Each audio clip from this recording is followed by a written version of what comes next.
Durante toda mi juventud dejé de cazar y cambié la escopeta por los prismáticos y el microscopio, pero respeto profundamente el mundo de la caza y lo admiro.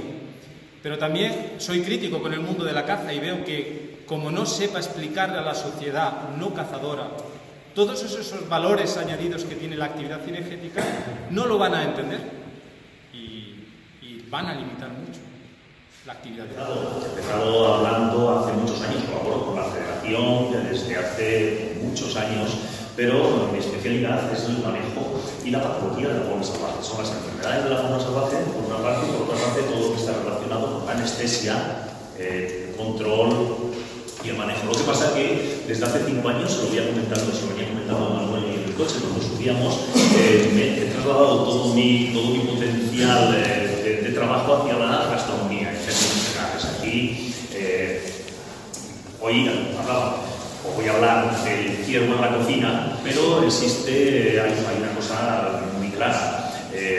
La mayoría de los que estáis aquí sois cazadores, pero no cocineros. Por ejemplo, esto es típico en el ganado porcino y en el vacuno. Dan las carnes oscuras, las carnes exudativas, bueno, hay una serie de una nomenclatura, y esto es debido al estrés. Sobre todo se ve más casi en porcino que no se ve en rumiantes, pero los rumiantes igual. Un animal que está dando vueltas para arriba y para abajo en una finca, ese animal no tiene la misma calidad de carne que un animal, un ciervo, que tú vas a cazarlo aquí, lo cazas en una batida, que nada más se ha salido al puesto, le disparas y cae. Aunque sea digo batida porque es lo que es un poco más, pensemos, estresante. Porque si es un refecho, que se dispara y cae, esto no tiene ningún función.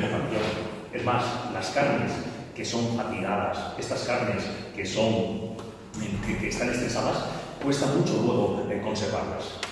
Si vosotros vais a conservarlas, las congeláis, cuando descongeláis aquello hay que ir con mucho cuidado porque están contaminadas normalmente, no tiene la misma duración la carne que de un animal matado, de un tiro limpio, que un animal de una montería que se han estado los perros corriendo detrás de él y luego que le han mordido 1000 veces, que hay la gestió és assolir la màxima qualitat en els trofeus.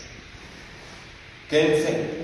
Com dirigim la pressió cinegètica per assolir aquesta qualitat de trofeus?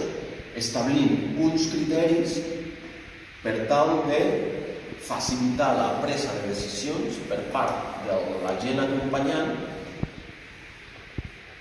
i que puguem encaminar la gestió a la màxima qualitat de trofeus.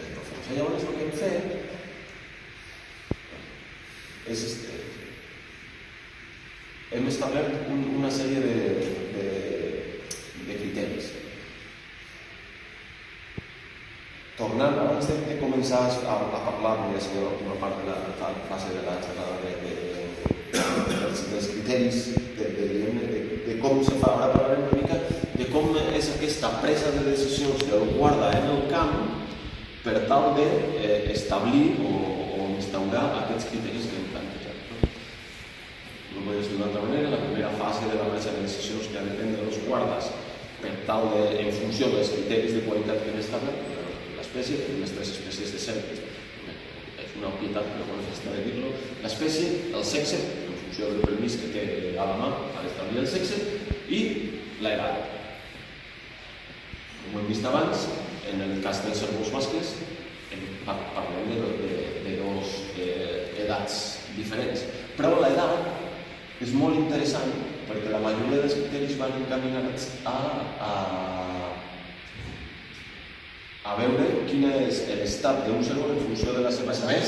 En tenim una molt bona població de cabirols, una molt bona, bastant bona població de cérvol, com peculiaritat ja parlaré una mica després, però allí tenim la subespècie, estem en la zona de contacte entre la subespècie ibèrica, que és a la zona sud del Pallars Sobirà i Beaumont, i bàsicament la subespècie que tenim a dins de la reserva és la subespècie europea.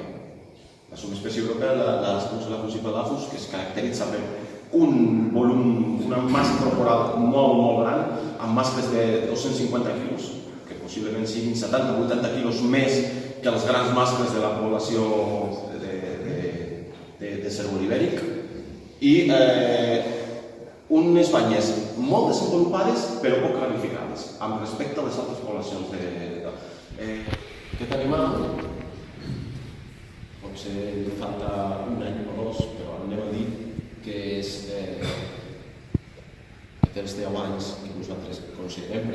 ja és un bitxo que està entre adult i vell. Si us fixeu abans en la diapositiva aquella de com estava com canviava la posició del cap en relació al cos, veiem pràcticament que manté la línia recta aquesta que determina animals ja tirant a vells. Animal, anem a dir que és vell, possiblement li falta un puntet, però anem a dir que és vell, té un bon desenvolupament de banyes, altres, i seria una mica un trofeu per el que nosaltres tenim. Potser no sou el que us havia dit. Difícilment la palma que el infantil passa de 3 puntes, però si tinguéssim les banyes en la mà, són banyes que pesen moltíssim perquè són molt gruixudes.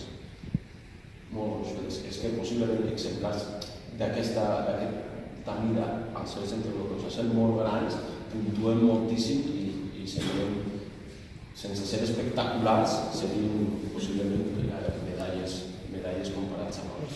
Perquè fins ara feien els guardes, que en deien actuacions cinegètiques, neteja de femelles, i ara ja es va portant més la figura del caçador. Perdona, o sigui, el que abans eren les guardes que feien les femelles, sí. O sigui, per nosaltres, per assolir aquests objectius és indispensable la figura del caçador. El tema femelles és el gran volum, fem mitjançant caçadors locals o participants en matures, però és impensable fer el que volem fer sense el caçador. O sigui, per nosaltres és impensable gestionar el cérvol sense la caça i dins d'aquesta gestió és impensable sense el caçador, sobretot en el tema de les femelles, perquè, clar, són 350 femelles de cérvol, però són 400 femelles de daina i 300 femelles de mufló. I senglar? Tot el que vulguis. Més la colla, més el senglar. Que el senglar al final no tenen cupo, però el que hem estat veient aquests últims anys, la cacera de senglar quasi... Si n'hi ha molts, cacen molts, si n'hi ha pocs, cacen pocs. Cada any fan el mateix. L'any passat va ser un any mitjanet, va ser molt bona la primera part de la temporada i molt dolent la segona part de la temporada. Hem tingut unes condicions climatològiques molt dolentes. Veníem d'unes densitats molt elevades que no havíem tingut mai a l'Alt Pallars, a prop de 4 exemplars per quilòmetre quadrat, que el Girona ja l'agafaríem, però nosaltres estàvem molt estables a 1,5 exemplars per quilòmetre quadrat. Van tenir 2 anys arran d'una productivitat molt elevada de les alzines i els va fer una pujada molt elevada. Es caçava molt, però no es veia la reducció poblacional. I ara suposo que tota la pressió que s'ha fet, més l'hivern dur que hem tingut, ha fet que la densitat que tenim ara de senglar possiblement l'hem baixat en 1,5. Hi ha molt poc senglar. Ara mateix, aquests dies que hem estat fent sense dissar, s'ha costat molt veure senglars. Us fixeu els 122 quilòmetres per 3 dies que feien els censos a l'abril? Hem recorregut 122 quilòmetres per tota la reserva 3 vegades, 3 dies consecutius. Diria que vam veure o 9 o 10 senglars. 9 o 10. O sigui, ha hagut la primera part dels 700 senglars que es van abatre l'any passat, potser el 70 o 80% es va fer la primera part de la temporada. Després, molt poc. I penso que és una cosa general a tot el Pirineu català. Como preciso de matar un bicho cojo. ¿Cómo? No, vamos a ir a matar un bicho cojo. O un bicho que esté enfermo, un bicho sabroso. Esos precisos no se dan, no existen. Nadie ha pensado en ellos. No sé si comparto lo que estoy diciendo. Es que tendríamos que estar mucho más. El ámbito de lo selectivo debería ser el principal, en el que debería actuar el cazador, y luego, como un segundo término, el trofeístico. Pero primero, el que nos toca, el que nos pertoca como depredador máximo de la cadena trófica. En relación a eso que dices, nosotros tenemos ahora, todavía no está aprobado, pero se aprobará un plan piloto dentro del plan de daños de Cataluña. Tenemos un plan piloto de cérvidos y una parte muy importante de los estudios es el tema de la vegetación. Entonces, ahora hay muchos artículos científicos a nivel europeo que hablan de un aspecto de la depredación. Claro, nosotros tenemos, ¿qué es? Y todos sabemos aquí. ¿Qué es lo que mata el lobo? El sería de parto doble porque la madre no puede defender a las dos en el niño, pero eso no es el efecto sobre la distribución y densidad de los ungulados que hace el lobo.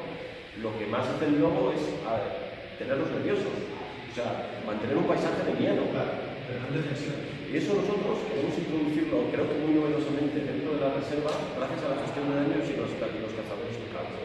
Entonces, se están estableciendo a nivel europeo toda una serie de criterios de crear lo que dicen una ecología del miedo mediante la caza. ¿Qué pasa? Que a nivel social posiblemente no se entienda tanto, porque tendremos, no, pero ostras, claro, si tenemos universidades que generan un conocimiento y no lo aplicamos en la gestión, mal vamos. Y en una pequeña zona, en un subvalle de la reserva, queremos, gracias a los cazadores locales, crear lo que sería un paisaje del miedo, a ver cómo afecta a las poblaciones. ¿Qué implica eso? Cazar a horas muy distintas. No respetar las temporadas. Exacto. Los momentos que tú puedes modificar más el comportamiento de las hembras es cuando están pariendo y cuando están lactando. Sí, también es cierto que hay mucha información en África de que la caza de trofeo genera riqueza. Entonces, no es que sea un problema cazar trofeo, es que tenemos que aprender a gestionar un lugar donde haya un equilibrio y este número de animales grandes, que son con un valor económico importante, sean abundantes. Y yo creo que para eso tenemos que ser valientes en quizás reconocer que había cosas que nos equivocábamos y no comprendíamos. Los animales tienen necesidades que no sabíamos y tenemos que aprenderlas y estar dispuestos a experimentar, porque no son especies protegidas, son especies muchas veces que causan daños a la agricultura. Quiere decir que el campo de experimentación es amplio, no vamos aquí. Y si nos equivocamos no pasa nada porque ya llevan 50 años equivocándose, con lo cual un año más no pasa nada. El ciervo, ahora estamos marcando animales con GPS y estamos viendo que da igual lo que hagamos. Si no nos ponemos de acuerdo con los araneses y con los franceses, estamos haciendo el tonto. Porque un bicho que hemos capturado en marzo nosotros, ahora está en Francia, se ha pasado toda la primavera en el Valle de Arán y después esperemos que vuelva aquí o no. Entonces, si no subimos, que pensábamos que con 75.000 hectáreas estábamos hablando de una población cerrada, pero con 75.000 hectáreas a lo mejor es más abierta que si fuese más pequeña. Tenemos, y bueno, yo personalmente creo que gracias a la nueva, ¿no? el mirar hacia el conocimiento científico y aplicarlo, creo que iremos mejorando.